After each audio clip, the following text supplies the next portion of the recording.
premier événement européen d'idéation étudiant et ça se passe forcément à l'Université de technologie de Belfort-Montbéliard, enfin plus précisément à l'Axone, cette grande salle de concert où sont réunis aujourd'hui plus de 1300 étudiants qui planchent sur 150 défis apportés par des industriels, des organisations. Ça se passe toute cette semaine dans le Nord-Franche-Comté, dans cette université. Bonjour Florence Bazaro, vous êtes la directrice à la formation et à la pédagogie de l'Université de technologie de Belfort-Montbéliard. Vous allez nous parler dans quelques instants de ce petit plus, l'UTBM Innovation Crunch Time, cette semaine hors des murs de l'université. Qu'est-ce que ça va apporter à nos élèves étudiants? Bonjour Cédric Millon. Bonjour Nicolas. Vous êtes, quant à vous, responsable de la maintenance des ateliers des cuisines Schmitt. On en parlera tout à l'heure.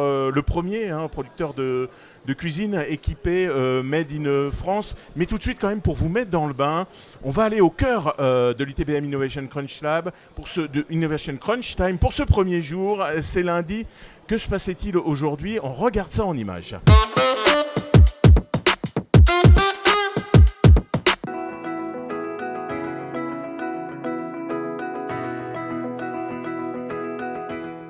Et oui, en plein cœur de l'arène, pour ce qui est une édition spéciale. D'abord la 5e édition du Crunch Time qui vient de démarrer il y a quelques instants. On est parti pour une semaine. C'est le plus grand challenge étudiant européen avec plus de 150 défis proposés par les entreprises, par les organisations partenaires. C'est quelque chose qu'on n'oublie pas dans sa vie d'élève ingénieur. Vous allez le voir, on va le suivre ensemble tout au long de cette semaine. D'abord ici, au cœur de l'Axone, une immense salle de concert où 1300 étudiants planchent près de 150 équipes qui sont accompagnées par les porteurs de projets, par des coachs également. Alors les étudiants sont arrivés, on le voit sur les images à partir de 13h, 13h30 au sein de l'Axone pour s'installer, découvrir leur table. Ils sont en équipe de 7 à 9 étudiants pluridisciplinaires. Vous allez y retrouver à la fois, et c'est ce qui fait la force du Crunch Time, des informaticiens, des étudiants en mécanique, en ingénierie logistique notamment, et puis également des accompagnateurs, des coachs qui seront à leur côté, à la fois des coachs et des experts, puisque quand on ne sait pas, quand on a besoin d'aide et quand on découvre la problématique, on va vers le comptoir des compétences. Également, et ça c'est à noter, un Fab Lab géant, un Living Lab également, où on va pouvoir venir maqueter, venir tester tout au long de la semaine les solutions que l'on va pouvoir imaginer.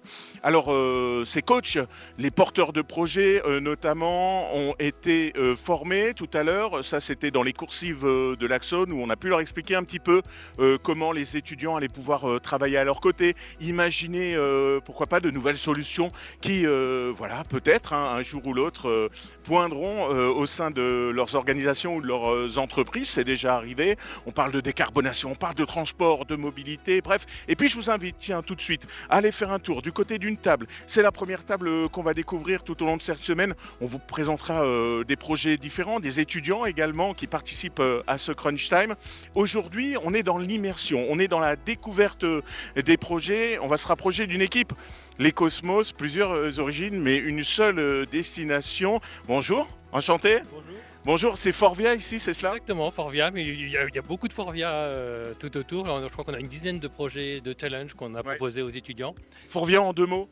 Alors Forvia, grande entreprise française de 150 000 personnes à travers le monde, équipementier automobile, qui travaille dans de nombreux domaines et en particulier dans notre domaine Clean Mobility qui travaille sur les réservoirs à hydrogène. Les réservoirs à hydrogène. Est-ce qu'aujourd'hui, le sujet autour de cette table, ça va être quoi? On peut le dévoiler déjà? Vous venez de le dévoiler aux étudiants? Alors,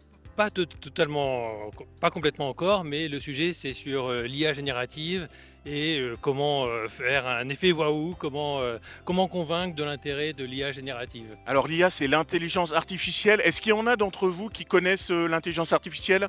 Des étudiants informatiques, ouais. Comment tu t'appelles? Raphaël Perrin, Toi, tu es étudiant en informatique. en informatique, c'est un peu plus ton truc, mais il n'y a pas que des étudiants informaticiens ici. Dis-moi, tu es comment tu t'appelles? Astrid en mécanique. En mécanique, tu vas découvrir. Est-ce qu'il y a d'autres mécaniciens ici? Logisticiens? Système industriel? Peut-être tronc commun même? Tronc commun? Voilà, tout ça. Et toi, tu es En informatique. en informatique également. Vous voyez, des équipes pluridisciplinaires. L'intelligence artificielle, finalement, ça te parle pas, mais pourquoi pas? Bah pourquoi pas? Et tu sais, j'ai envie de te dire quelque chose, c'est qu'on a souvent vu poindre de très bonnes idées de la part de gens qui n'étaient pas forcément spécialistes dans le domaine. Et c'est ça aussi la force d'une équipe comme ça, oui. Et peut-être que tu en utilises sans le savoir. Et ben voilà. Par exemple, est-ce que tu as déjà fait quelque chose avec ChatGPT? Et ben voilà, pas tes résultats quand même de devoir, j'espère. Bon voilà, on va vous laisser travailler ensemble, découvrir ce beau sujet amené par Forvia autour de l'intelligence artificielle. Merci les Cosmos. Et puis on retrouvera les Cosmos et d'autres équipes tout au long de cette semaine. Voilà, aujourd'hui ça bouillonne, vous le voyez dans l'Axon, on découvre les sujets. L'objectif du jour, c'est de pouvoir définir clairement à la fin de la journée une problématique de façon à pouvoir attaquer au niveau des projets et du maquettage à partir de demain. Voilà pour ce lundi.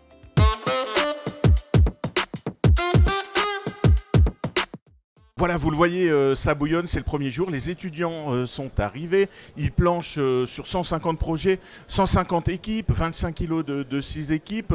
Florence, la 5e édition de l'UTBM Crunch Time, hors des murs de l'université. C'est quelque chose d'un petit peu exceptionnel. Qu'est-ce que ça peut apporter en termes de pédagogie ? Alors, l'innovation Crunch Time, l'objectif, c'est vraiment de forcer les étudiants à sortir de leur zone de confort, à penser différemment, à sortir de la salle de cours, à se retrouver face à des projets qui peuvent ressembler à des vrais projets de la vraie vie industrielle, à travailler avec des gens qu'ils ne connaissent pas, puisque les équipes qui sont formées de manière aléatoire.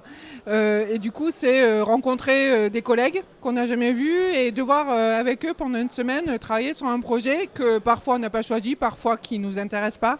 C'est un peu ce qui se passe dans la vraie vie de l'entreprise, où des fois on travaille avec des collègues qu'on ne connaît pas, des fois on travaille sur des projets qui ne nous intéressent pas, des fois on travaille sur des projets passionnants. Donc on a beaucoup de projets passionnants, bien entendu, pour l'innovation Crunch Time, mais c'est vraiment sortir du cadre, penser différemment, s'ouvrir à d'autres gens, d'autres méthodes, d'autres problématiques. Et l'une des richesses de cette innovation Crunch Time, c'est que autour de la table, sur chaque équipe projet, on a toutes les spécialités d'ingénieurs de l'établissement qui sont représentées. Donc on va faire travailler des informaticiens avec des énergéticiens, avec des mécaniciens, avec des gens qui font du génie industriel, de l'ergonomie. Et en fait, c'est vraiment essayer d'avoir un regard pluriel, différents points de vue, sur une question posée par un industriel ou par une association, par une organisation, pour résoudre des problèmes d'ingénierie en fait. Et quelque part, c'est le vrai métier d'ingénieur aujourd'hui qui est d'avoir un regard multiple sur des problématiques qui sont de plus en plus complexes. Oui, est-ce que travailler autrement, d'une différente façon, pour des élèves ingénieurs, c'est important? Qu'est-ce que l'UTBM je dirais, peut apporter en termes de pédagogie? Qu'est-ce qui peut différencier l'UTBM sur ce point? Eh bien, en fait, le reste de l'année, souvent, les étudiants, ils sont dans une salle de cours, dans un amphi, ils prennent des notes. Et bien sûr, ils sont aussi en TD, en TP, ils font des exercices. Là, on est sur un exercice taille XXL et un exercice qui est réaliste, qui correspond, je pense, notre témoin industriel pourra compléter, mais qui correspond vraiment à la vraie vie d'un projet. Et pour se former, pour acquérir de l'expérience, pour monter en compétences, eh bien, il faut se frotter à des multiples situations. Et l'idée, là, c'est vraiment de leur proposer de vivre un projet différemment. Il y a les projets qui vont mener dans leur salle de cours, où ils seront dans une zone un peu confortable avec leurs profs, etc. Là, ils se retrouvent à avoir des profs différents autour de la table, à avoir des collègues différents. On a des plus jeunes, doivent avoir 16 ou 17 ans. Oui, c'est ça, les fameux troncs communs. Des étudiantes différentes, on les a croisés, différents profils. 7 à 9 étudiants par équipe. Et informatique, mécanique, effectivement.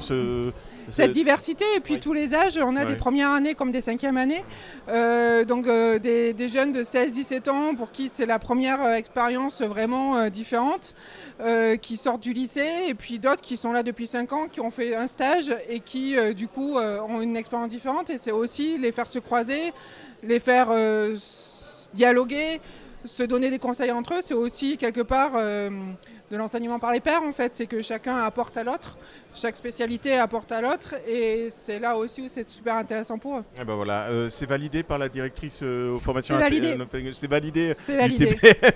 Merci Florence Bazaro de votre passage aujourd'hui et nous expliquer un petit peu l'un des événements qui fait le plus. Hein. On en reparlera de cet aspect pédagogique aussi, parce que c'est important, de la formation de ces élèves ingénieurs au sein de l'Université de technologie de Belfort-Montbéliard. Cédric, il paraît que Cuisine Schmidt, qui est le premier équipementier de cuisine made in France, C'est ça. a installé une cuisine à plus de 800 mètres d'altitude. Sur une falaise, Vous ouais. étiez au courant, Florence? Non, je Vous connaissais iriez pas. cuisiner à 1800 mètres? Je cuisine pas. Bon. C'est dit, et oui, c'était un petit peu pour la dernière campagne de publicité pour Clinton Cool, un alpiniste, une cuisine équipée installée à 1800 mètres, et puis aussi pour mettre en avant le groupe Schmitt, on le rappelle, qui est un groupe familial, donc C'est qui ça. produit en France des cuisines C'est ça. équipées. Donc on est au plein centre de l'Alsace et on distribue sur l'ensemble de l'Europe des cuisines sur mesure, c'est-à-dire qu'on fabrique des cuisines sur des projets personnalisés à chaque fois pour chaque client. Et nous on équipe et on fournit le matériel pour les marques Cuisinella et les marques Schmitt qui sont un peu partout. Vous en voyez là où vous vous promenez. Ouais, Cédric, est-ce que vous êtes ingénieur de formation? Oui, donc j'ai fait l'UTBM d'ailleurs. Ah bah voilà. Comme Et par voilà. hasard. Et du coup, j'ai fait mon parcours ici. J'ai fait le premier Crunch Time, qui s'appelait Crunch Time, je sais plus comment, la première édition. Oui, Il n'y a pas de Wi-Fi pendant 3 jours. ouais, voilà. Et Merci.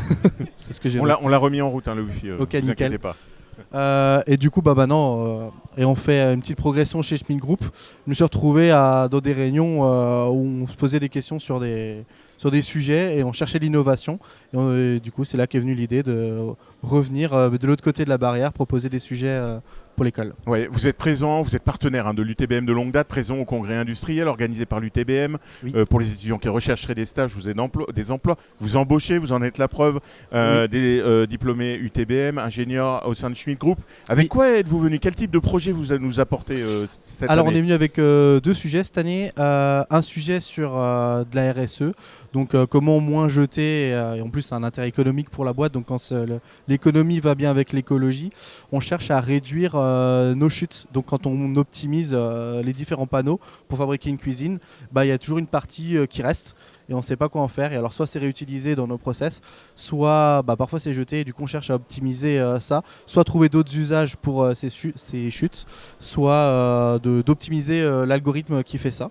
Voilà, ça c'est un premier Ça, c'est le projet, premier ça se sujet. passe dans vos ateliers. C'est Vous allez ça. demander peut-être aux étudiants de réfléchir, peut-être, et puis pourquoi pas d'aller faire un tour au Living Lab. C'est ça. Ou racontez-nous. Donc là, il va y avoir un sujet d'optimisation. Et après, il y a, en fonction des chutes qui restent, qu'est-ce que je peux inventer dans une cuisine qui pourrait utiliser ce type de pièces-là. Donc là, il y a du design produit. Donc on parlait un peu d'infos avant. Là, on est sur du design produit. Donc très bien pour une équipe pluridisciplinaire. Ouais, ça c'est le deuxième projet. Et non, donc ça c'est toujours le premier D'accord. sujet. Et le deuxième c'est sur de l'emballage éco-conçu. Donc on est sur de l'emballage plastique pour une partie de nos pièces, tout le reste est déjà basculé sur du carton. Et on veut passer sur de l'emballage carton. Et on cherche à utiliser pareil, nos chutes de carton pour créer des nouvelles cales et des nouveaux moyens de protéger nos produits lorsqu'on les expédie.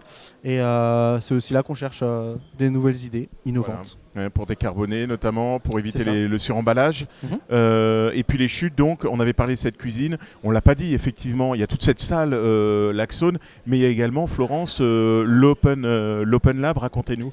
Alors en fait, il y a plusieurs espaces. Il y a un espace vraiment Fab Lab, donc pour faire du prototypage avec des machines numériques, ce genre de choses. Il y a un espace qu'on va appeler Quick and Dirty, où on est là sur du maquettage carton, vraiment où on découpe, on essaye, on fait des choses très simples, du petit prototypage très rapide qu'on jette, en fait, d'où l'idée de Quick and Dirty, quoi, voilà, et où il n'y a pas besoin de beaucoup de matériel. Donc ça, il y a tout un espace pour nos étudiants. Et il y a un dernier espace, c'est la première année qu'il y a cet espace-là à l'innovation de Crunch Time, qui est le Living Lab, où on a une vraie cuisine, une partie de cuisine avec des ustensiles. On a un lit médicalisé également. On a des espaces, en fait, où les étudiants vont pouvoir venir tester leurs produits, tester leurs premiers prototypes pour vraiment voir quels sont les usages de ces protos, de voir comment ils vivent. Alors, j'y étais tout à l'heure, on a déjà commencé à travailler parce qu'il y a beaucoup de sujets cette année autour du handicap notamment, comment faire le ménage pour une personne en situation de handicap, comment cuisiner pour une personne en situation de handicap. Et donc l'idée c'est, on prend des béquilles, on prend un fauteuil roulant, on simule, on essaye. En tant qu'étudiant, on teste des choses et seulement après on commence à faire de la créa, réfléchir à trouver des solutions, mais déjà on va se frotter à qu'est-ce que ça veut dire cuisiner en situation de handicap. Et donc ça c'est un espace qu'on a construit cette année pour que vraiment les étudiants puissent tester, simuler, prototyper et tester en temps réel leurs solutions. Ah, imaginez. Cédric, c'est important pour vous de vous ouvrir comme ça, la réflexion étudiante, ça vous apporte un plus? Alors déjà oui, ça apporte des idées différentes de ce qu'on a l'habitude d'avoir. Donc même si on a plein d'idées en interne, c'est toujours bien d'avoir des regards extérieurs, voire des regards très naïfs aussi sur certaines situations qui nous font prendre du recul sur bah oui, c'est vrai, pourquoi on fait comme ça, on pourrait peut-être faire autrement. Et c'est bien aussi de pouvoir faire de la manipulation. C'est pour ça qu'on a ramené aussi des prototypes de plans de travail pour faire écho avec la suggestion d'avant, où on va faire des tests de chute pour pouvoir essayer vraiment en direct les différentes protections qu'on fait. Ça nous permet d'accélérer nos temps de développement. Ça nous permet surtout de renforcer notre partenariat avec l'école aussi, quoi. Eh ben voilà, vous voyez, si vous nous rejoignez, ça tombe bien d'ailleurs, Parcoursup, il est encore temps. Oui, Si vous on a avez encore- pour idée de devenir ingénieuse ou ingénieur, on peut dire ingénieuse. Oui, ah oui. Allez, on peut se le permettre. Ingénieur, On ouais. a besoin de femmes hein, dans Voilà. l'industrie, ne l'oubliez pas. Choisissez l'UTBM et puis participez à ce type d'Innovation Crunch Time. Ça débute ce lundi. Je vous rappelle, rejoignez-nous, c'est tous les jours sur les réseaux sociaux, le Crunch Late Show. Merci Cédric Millon de nous avoir de rien. présenté ce projet.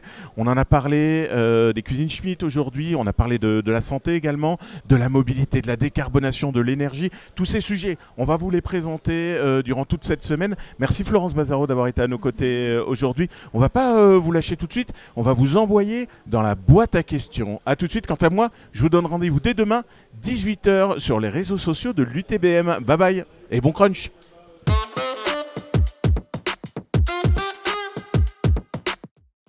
Statut apprenti, statut étudiant, les deux permettent de devenir ingénieur à l'UTBM, donc c'est parfait. Ingénieureux ou ingénieuse, les ingénieureux sont des femmes très ingénieuses. Enseignants ou chercheurs, à l'UTBM, il y a des enseignants-chercheurs, et puis dans d'autres labos, il n'y a que des chercheurs, donc tous les mélanges sont bons à prendre. Anarchisme méthodologique ou méthodologie anarchique,